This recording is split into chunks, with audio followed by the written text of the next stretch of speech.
Hello friends, welcome back to our channel toppers target. I hope आप सब अच्छे होंगे और आप सबकी प्रिपरेशन अच्छे से चल रही होगी। तो आपके एग्जाम के लिए हम पीवाईक्यू डिस्कस कर रहे थे और साथ ही साथ थ्योरी क्लासेस भी आपके हमारे चैनल पर चली रही है, जिसमें हमने केमिस्ट्री में हमने ऑलरेडी 2 चैप्टर कंप्लीट कर चुके हैं, chemical reaction and equation, acid base and salt, जो हम कंप्लीट इन डिटेल स्टडी कर चुके हैं। आफ्टर दैट नेक्स्ट चैप्टर जो हम स्टार्ट करेंगे वो होगा मेटल्स एंड नॉन मेटल। आज की क्लास में हम पीवाईक्यू डिस्कस करने वाले हैं। अगर आप चैनल पर नए हैं और अभी तक भी आपने चैनल को सब्सक्राइब नहीं किया है तो चैनल को सब्सक्राइब कर ले और वीडियो को लाइक करना ना भूलें। तो आज की क्लास को स्टार्ट करते हैं। तो जो सबसे पहला क्वेश्चन है, नंबर फर्स्ट है कि which of the following is the chemical formula of polyethylene terephthalate और पीईटी। कि पहले क्वेश्चन में पूछा है कि इनमें से कौन सा केमिकल फॉर्मूला है किसका, पॉलीइथाइलिन टेरिथैलेट, दैट इज पीईटी। अगर कहीं पे पीईटी लिखा है तो ध्यान रखना ये क्या है, पॉलीइथाइलिन टेरिथैलेट। अब बात करें पॉलीइथाइलिन टेरिथैलेट की, तो पॉलीइथाइलिन टेरिथैलेट दैट इज पीईटी, ये क्या है, केमिकली स्टेबल पॉलिस्टर, जिसका फॉर्मूला होता है C10H8O4N। तो लेट्स सी ऑप्शन पहला है C8, तो ये तो हो गया इनकरेक्ट। दूसरा है C5, ये भी हो गया इनकरेक्ट। तीसरा है C10H6, ये इनकरेक्ट। तो इस केस में बचा फोर्थ ऑप्शन C10H8O4N। तो फोर्थ ऑप्शन क्या होगा, करेक्ट आंसर। अगर हम मोनोमर की बात करें पॉलीथाइलिन टेरिथैलेट की, तो मोनोमर होता है इसका दैट इज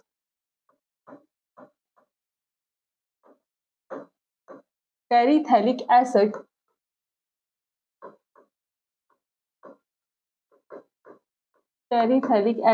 प्लस, ठीक है। अभी हमने देखा था कि पीईटी क्या है, that is a chemical stable polyester, जिसकी डेंसिटी हाई होती है, जिसका फॉर्मूला होता है C10H8O4N और जिसका मोनोमर है terephthalic acid, that is terephthalic acid plus ethylene glycol. Monomer is terephthalic acid plus ethylene glycol. Move करते हैं नेक्स्ट क्वेश्चन पर। Question number second is what is the density of a diamond. की diamond की density क्या होती है। As we all know कि diamond क्या है, diamond is a that is a crystalline form of carbon, crystalline form of carbon, या फिर कह सकते हैं डायमंड क्या है, एलोट्रॉप्स ऑफ कार्बन, और डेंसिटी होती है 3.51 ग्राम सेंटीमीटर क्यूब। तो लेट्स सी ऑप्शन। तो जो पहला ऑप्शन है 3.51 ग्राम सेंटीमीटर क्यूब, तो फर्स्ट ऑप्शन क्या होगा, करेक्ट आंसर। मूव करते हैं नेक्स्ट क्वेश्चन पर। Question number third is consider the following reaction. ये एक रिएक्शन गिवन है, रिएक्शन है C6H12O6 दैट इज ग्लूकोज, जिससे फॉर्म हो रहा है क्या, ethanol plus carbon dioxide plus ATP। Which of the following is the catalyst, की इनमें से कौन सा कैटलिस्ट यूज होगा इस रिएक्शन में, कि इनमें से कौन सा कैटलिस्ट यूज होगा इस रिएक्शन में। तो यहाँ पर क्या हो रहा है, इस रिएक्शन में क्या हो रहा है, ग्लूकोज का फर्मेंटेशन हो रहा है, यानी कि फर्मेंटेशन ऑफ ग्लूकोज। क्या हो रहा है, फर्मेंटेशन ऑफ ग्लूकोज। और ये कैसी रिएक्शन है, ये एक मेटाबॉलिक रिएक्शन है। और ये रिएक्शन किसकी प्रेजेंस में होती है, तो ये जो रिएक्शन होती है ये ईस्ट की प्रेजेंस में होती है। तो ग्लूकोज का फर्मेंटेशन हो रहा है, क्या फॉर्म कर रहा है, 2 मॉलिक्यूल्स किसके, इथेनॉल के, 2 कार्बन डाइऑक्साइड के और 2 किसके, ATP के। ATP क्या होता है, एडिनोसाइन ट्राइफॉस्फेट, एडिनोसाइन ट्राइफॉस्फेट। तो जो ये जो रिएक्शन है ये किसकी प्रेजेंस में हो रही है, ये हो रही है ईस्ट की प्रेजेंस में। तो लेट्स सी, पहला है लो प्रेशर, इनकरेक्ट। दूसरा है HCl, इनकरेक्ट। तीसरा है east is the correct answer, जो आपका थर्ड ऑप्शन हो गया, that is the correct answer. Next question, question number fourth is match the following indicator. इनको क्या करना है, इंडिकेटर को क्या मैच करना है, कलर इन बेसिक मीडियम। कि जो ये इंडिकेटर गिवन है ये बेसिक मीडियम में कौन सा कलर देते हैं। तो पहला है लिटमस, तो हमें बताना है कि बेसिक मीडियम में जो लिटमस है वो कौन सा कलर देगा। तो आपको पता होगा जो लिटमस का जो न्यूट्रल कलर होता है वो कैसा होता है, पर्पल कलर होता है। और ये एक्सट्रैक्ट कहाँ से होता है, लाइकेन से और लाइकेन क्या है? एक तरह का प्लांट है जो किस डिवीजन से बिलोंग करता है? जो बिलोंग करता है थैलोफाइटा। किस डिवीजन से बिलोंग करता है? थैलोफाइटा। और ये कैसा इंडिकेटर है? ये एक नेचुरल इंडिकेटर है। कैसा इंडिकेटर है? ये नेचुरल इंडिकेटर है। फिनोप्थेलिन, ठीक है, और उसके बाद मिथाइल ऑरेंज। मिथाइल ऑरेंज का भी न्यूट्रल कलर क्या होता है? इसका होता है ऑरेंज। तो आपको बताना है कि बेसिक मीडियम में ये कौन सा कलर देंगे। तो इसका आंसर आप हमें कमेंट बॉक्स में बताएंगे। ये हमने एसिड बेस सॉल्ट चैप्टर में डिटेल डिस्कशन किया था, तो इसका आंसर आप हमें कमेंट बॉक्स में बताएंगे। नेक्स्ट क्वेश्चन देखते हैं। क्वेश्चन नंबर 5 है, which one among the following is a parasitic diseases, की इनमें से कौन सी पैरासिटिक डिसीज है? तो सबसे पहला जो ऑप्शन है वो है कैंसर। क्या कैंसर एक पैरासिटिक डिसीज है? तो जो कैंसर जो कोज्ड होता है वो किसके वजह से होता है? जब डीएनए में चेंजेस आने स्टार्ट हो जाए। और जो अदर मेन फैक्टर है वो क्या क्या है? स्मोकिंग है, या फिर अल्कोहल का कंजप्शन जब हम ज्यादा अमाउंट में करने लग जाए, उस केसेस में भी कैंसर होने के चांसेस हैं। तो पैरासिटिक डिसीजेस तो ये नहीं है, तो कैंसर तो हो गया इनकरेक्ट। अब आता है मलेरिया। मलेरिया किस वजह से कोज्ड होता है? तो malaria is caused by plasmodium parasite. कि जो मलेरिया है, मलेरिया जो कोज्ड होता है वो किससे होता है? Malaria is caused by plasmodium parasite and transmitted by the bite of infected mosquito. Transmitted by the bite of infected mosquito. Transmitted mosquitoes, ठीक है। मॉस्किटो की स्पेलिंग करेक्ट कर लेना, दैट इज, ठीक है। तो इन्फेक्टेड मॉस्किटो, तो ये क्या है? मलेरिया कॉज किससे होता है? Plasmodium parasite. ट्रांसमिटेड कैसे होता है? जब इन्फेक्टेड मॉस्किटो क्या कर ले? काट ले, तो उस केस में ये ट्रांसमिट होता है। तो पैरासिटिक डिसीज कौन सी है? वो है मलेरिया। तो सेकंड ऑप्शन क्या हो गया? Correct answer. Rest of the option जो इंपॉर्टेंट है वो भी है, दैट इज टीबी। टीबी भी क्या है? टीबी किससे कोज्ड होता है? बैक्टीरिया से। कौन से बैक्टीरिया से? माइकोबैक्टीरियम, माइकोबैक्टीरियम ट्यूबरक्लोसिस, ठीक है। तो जो टीबी है वो किससे कोज्ड होता है?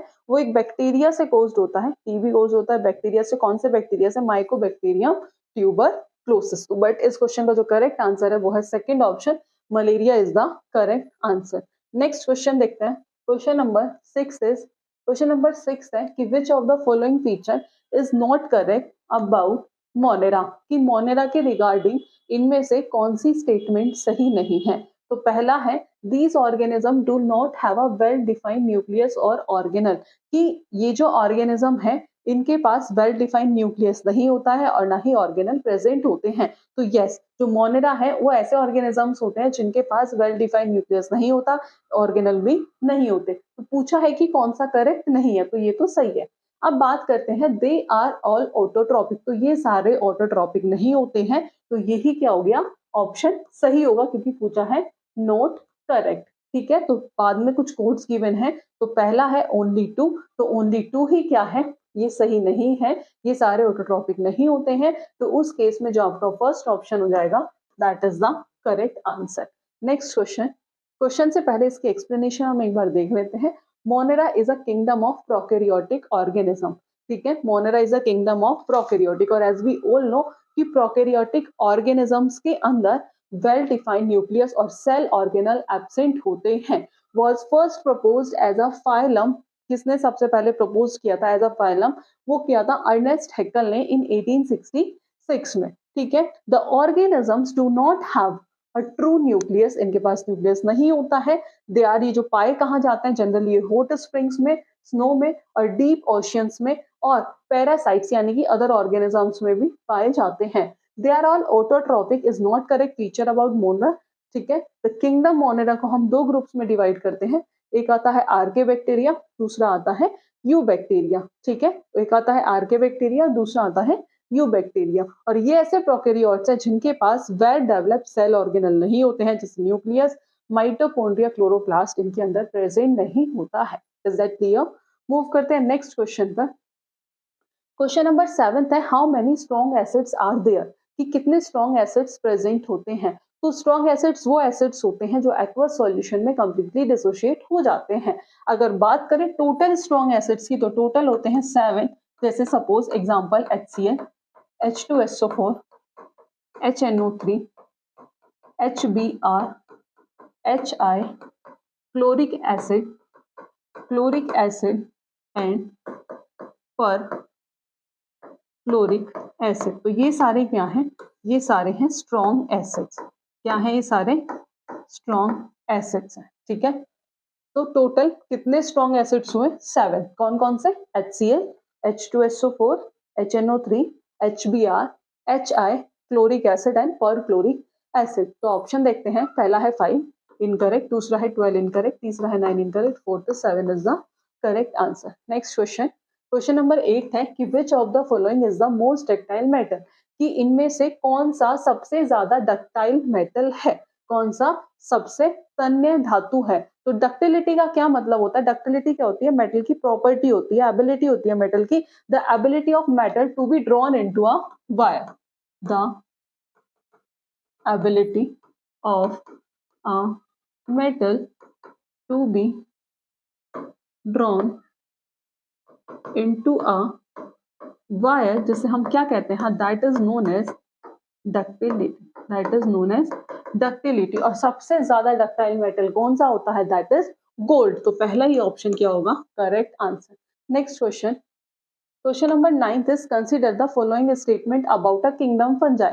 पहला है these are heterotrophic eukaryotic organism. Yes, ये कैसे होते हैं? Heterotrophic eukaryotic organism. An example of this kingdom is mushroom. जो एग्जांपल है इस किंगडम का वो क्या है? मशरूम है। तो पूछा है कि which kingdom is being talk about, कि किस किंगडम के बारे में बात हो रही है। तो सिंपल क्वेश्चन है, किसके बारे में बात हो रही है? फंजाई। तो फर्स्ट ऑप्शन क्या हो गया?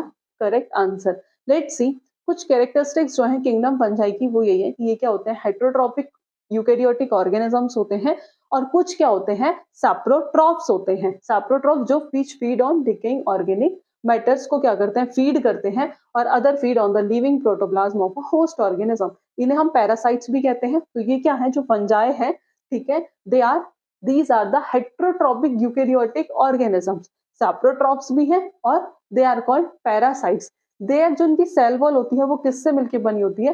काइटिन से मिलकर बनी होती है। और बहुत बार ये क्वेश्चन भी पूछा जाता है कि जो सेल वॉल है वो किससे मिलकर बनी होती है फंजाई की? वो काइटिन से मिलकर बनी होती है। और एग्जांपल इसके हैं ईस्ट, मोल्ड और मशरूम। ईस्ट, मोल्ड और mushroom are the example of fungi. Move करते हैं नेक्स्ट क्वेश्चन पर। क्वेश्चन नंबर 10 है which of the following is an example of weak base, कि इनमें से कौन सा वीक बेस का एग्जांपल है।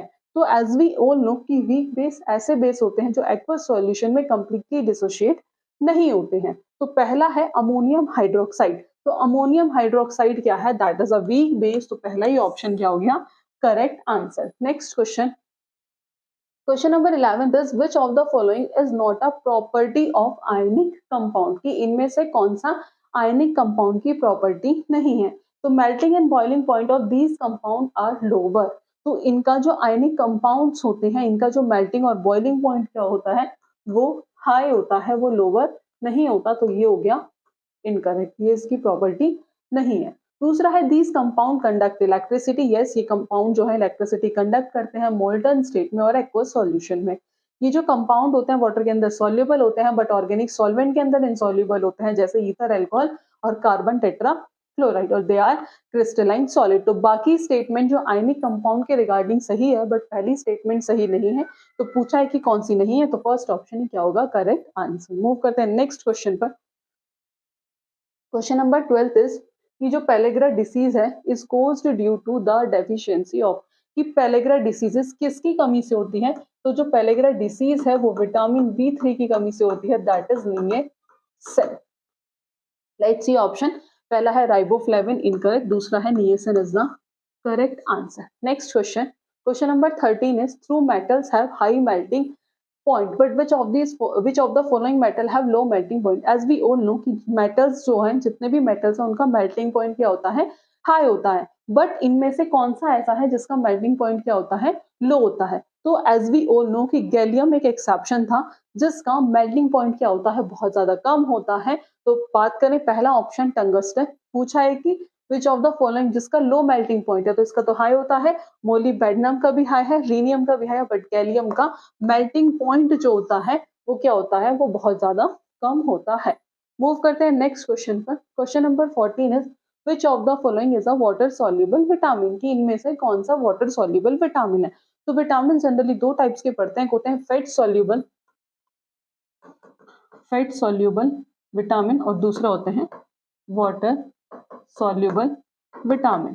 फैट सॉल्युबल विटामिन कौन से होते हैं, that is a, D, E and के, जिसे हम शॉर्ट फॉर्म में याद रख सकते हैं कीडा, कि विटामिन के, vitamin E, vitamin D, vitamin A, ये सारे कैसे हैं, ये फैट सॉल्युबल विटामिन है। अब क्वेश्चन में पूछा है वाटर सॉल्युबल विटामिन, अगर आपको ये पता है तो आप इजीली इस क्वेश्चन को कर पाओगे। तो फैट सॉल्युबल के कैसा है, फैट सॉल्युबल है, ठीक है, डी भी कैसा है, फैट सॉल्युबल है, कीडा ए भी कैसा है, फैट सॉल्युबल है, बचा क्या, विटामिन बी, विटामिन बी क्या हुआ, वाटर सॉल्युबल। तो वाटर सॉल्युबल विटामिन कौन से होते हैं, विटामिन बी कॉम्प्लेक्स जो होते हैं वो वाटर सॉल्युबल विटामिन होते हैं। तो लेट्स सी कि विटामिन क्या होते हैं, न्यूट्रिएंट्स है जो हमारी बॉडी को डेवलप और प्रॉपर फंक्शनिंग के लिए जरूरी होते हैं।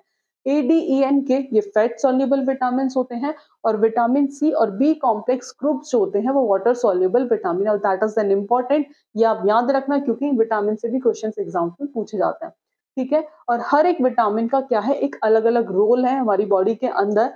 कुछ विटामिन की कमी से हमें कुछ डिसीज हो सकती है, और ये क्या है, ये सारे इंपॉर्टेंट हैं, ऑल आर इंपॉर्टेंट। तो पहला है विटामिन ए, और सबको पता है कि विटामिन ए की कमी से क्या हो सकता है, नाइट ब्लाइंडनेस। दूसरा है vitamin B one, vitamin B one की कमी से होता है berry berry.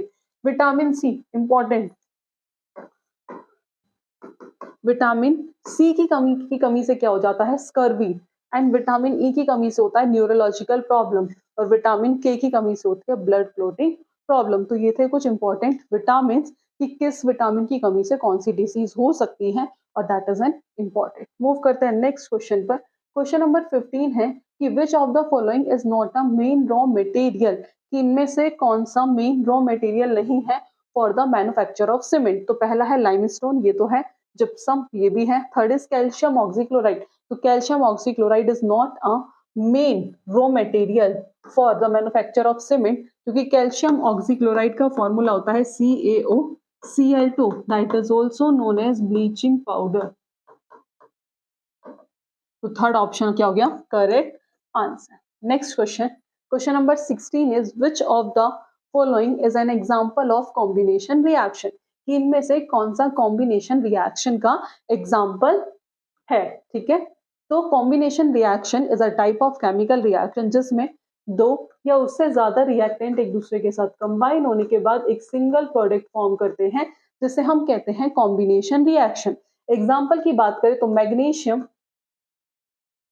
Magnesium that is Mg जब रिएक्ट करता है ऑक्सीजन के साथ, ये फॉर्म करता है MgO। इसे बैलेंसिंग भी हमने सीखी थी इस चैप्टर के अंदर, तो आप इसे बैलेंस कर सकते हैं। तो मैग्नीशियम ऑक्साइड फॉर्म करता है कि दो रिएक्टेंट है, ये क्या है, ये दो रिएक्टेंट है, और दो रिएक्टेंट मिलके एक सिंगल प्रोडक्ट फॉर्म कर रहे हैं, सिंगल प्रोडक्ट फॉर्म करते हैं, जिसे हम कहते हैं combination reaction.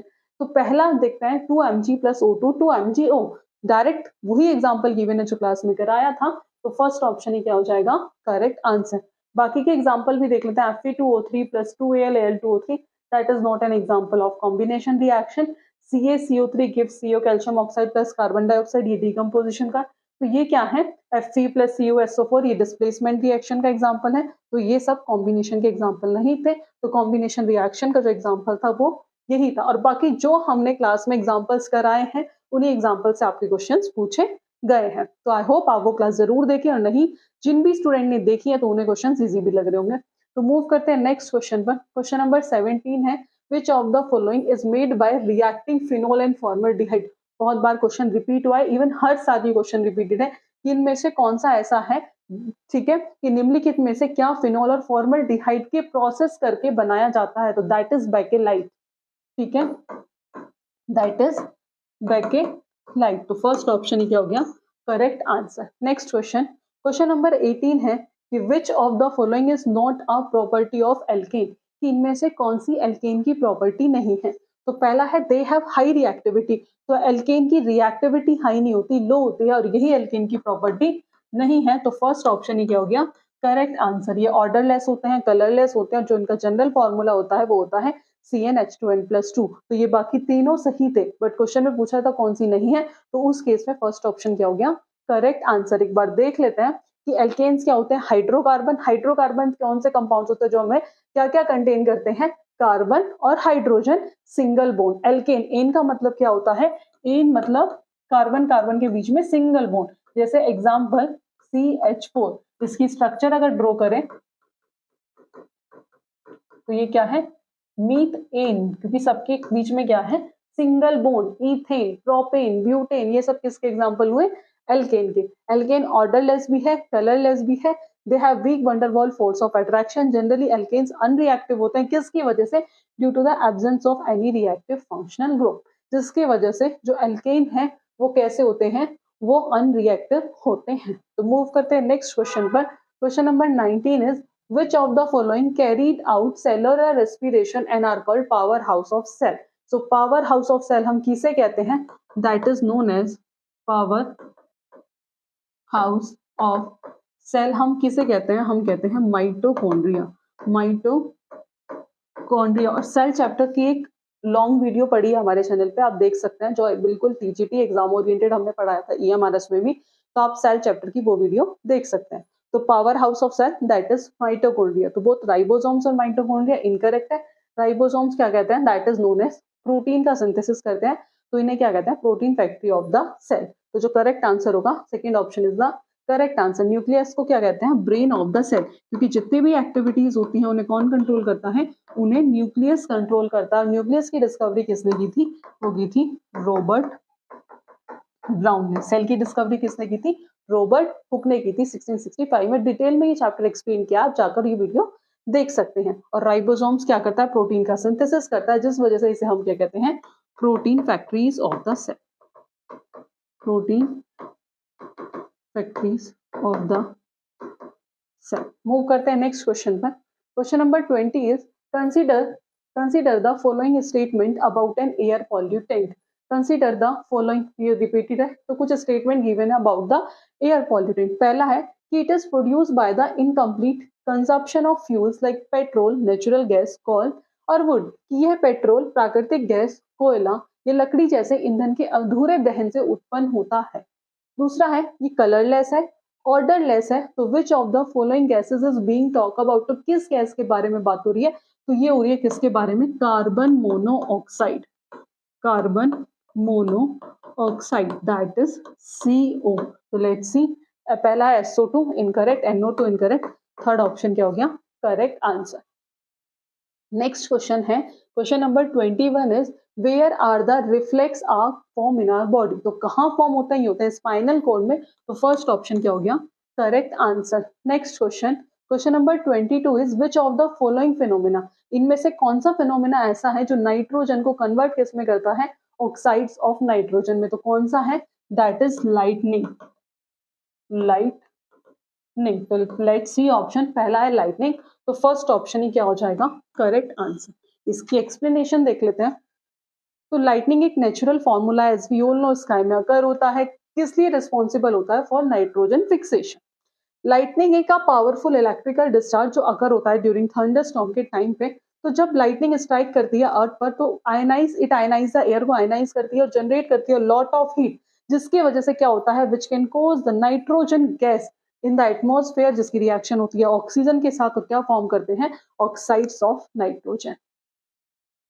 Next question, question number 23, what is the average diameter of the eye ball of a human. ये क्वेश्चन आपको याद होने चाहिए, डायरेक्ट क्वेश्चन पूछा जाता है, तो दैट इज 2.3 सेंटीमीटर। तो पहला ये ऑप्शन क्या हो गया, correct answer. Next question, question number 24 is gustatory receptor as present in, कहाँ प्रेजेंट होता है, तो ये होता है टंग के अंदर। राइट सी, पहला ऑप्शन है हैंड इनकरेक्ट, दूसरा है नोज इनकरेक्ट, तीसरा incorrect, fourth tongue is the correct answer. Next question, question number 25 is the carbohydrate which are not used immediately in plant। जो कार्बोहाइड्रेट है इनमें से which are not used immediately in plant are stored in which of the following form। कि carbohydrate जो पौधों में तुरंत उपयोग नहीं किए जाते हैं, निम्नलिखित में से किस रूप में संग्रहित होते हैं, किस फॉर्म में स्टोर होते हैं, तो वो होते हैं स्टार्च की फॉर्म में। इस फॉर्म में, स्टार्च की फॉर्म में। तो पहला है प्रोटीन इनकरेक्ट, दूसरा है ग्लाइकोगन इनकरेक्ट, तीसरा starch is the correct answer.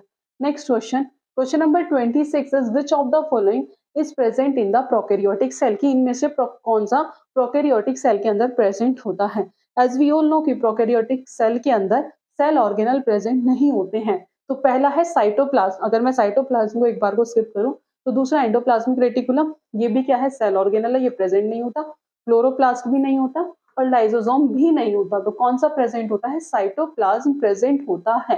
ठीक है, तो प्रोकैरियोटिक सेल के अंदर nuclear envelope, membrane bound cell organelle जैसे एंडोप्लाज्मिक रेटिकुलम, लाइसोसोम, माइटोकॉन्ड्रिया ये सब एब्सेंट होते हैं। साइटोप्लाज्म जो है वो प्रोकैरियोटिक सेल के अंदर प्रेजेंट होता है।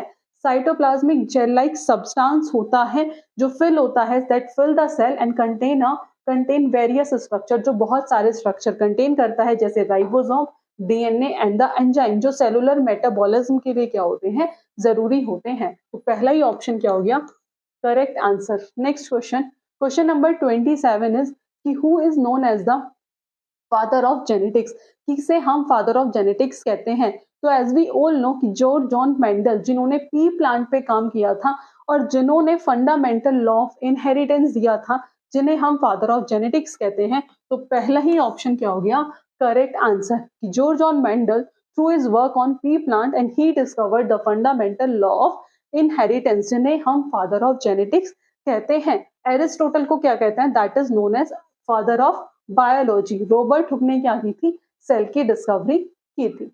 मूव करते हैं नेक्स्ट क्वेश्चन पर। क्वेश्चन नंबर 28 है कि which of the following is found in a plant cell only, की इनमें से ऐसा कौन सा है जो सिर्फ प्लांट सेल के अंदर पाया जाता है।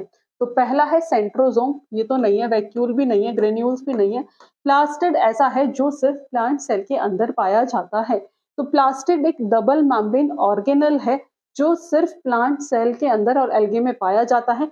प्लास्टिड्स क्या है, सेमी ऑटोनोमस ऑर्गेनल, जैसे माइटोकॉन्ड्रिया भी क्या है, सेमी ऑटोनोमस ऑर्गेनल है, ऐसी प्लास्टिड भी क्या है, सेमी ऑटोनोमस ऑर्गेनल है, जिसका मतलब क्या है कि उसके पास उसका क्या होता है, खुद का जेनेटिक मटेरियल होता है। जेनेटिक मटेरियल मतलब खुद का क्या होता है, डीएनए होता है। Plastid are the site where important chemical compound used by the cell are manufacture and store, और दो टाइप्स के होते हैं, ल्यूकोप्लास्ट और chromoplast. Is that clear? और cell wall plastid and large central vacuoles are absent in animal cell, और ये सब एनिमल सेल के अंदर एब्सेंट होते हैं। मूव करते हैं नेक्स्ट क्वेश्चन पर। Question number 29 is which of the following is known as malarial parasite. As we all know कि प्लाज्मोडियम को हम क्या कहते हैं, मलेरियल पैरासाइट। तो पहला ही ऑप्शन क्या हो गया, correct answer. Next and last question कि which of the following part of living organism professionally absorb UV rays, इनमें से कौन सा पार्ट है लिविंग ऑर्गेनिजम्स का जो यूवी रेज को एब्सॉर्ब करता है और उसकी high energy break the chemical bond within these molecules. तो डीएनए और प्रोटीन। तो पहला ही ऑप्शन क्या होगा, करेक्ट आंसर। तो ये थे कुछ 30 क्वेश्चंस जो हमने आज की क्लास में डिस्कस किए। आई होप आपको आज का सेशन पसंद आया होगा, आपने बाकी वीडियोस भी देखी होंगी। तो आज की वीडियो में इतना ही, मिलते हैं नेक्स्ट क्लास में नेक्स्ट टॉपिक के साथ। Thank you.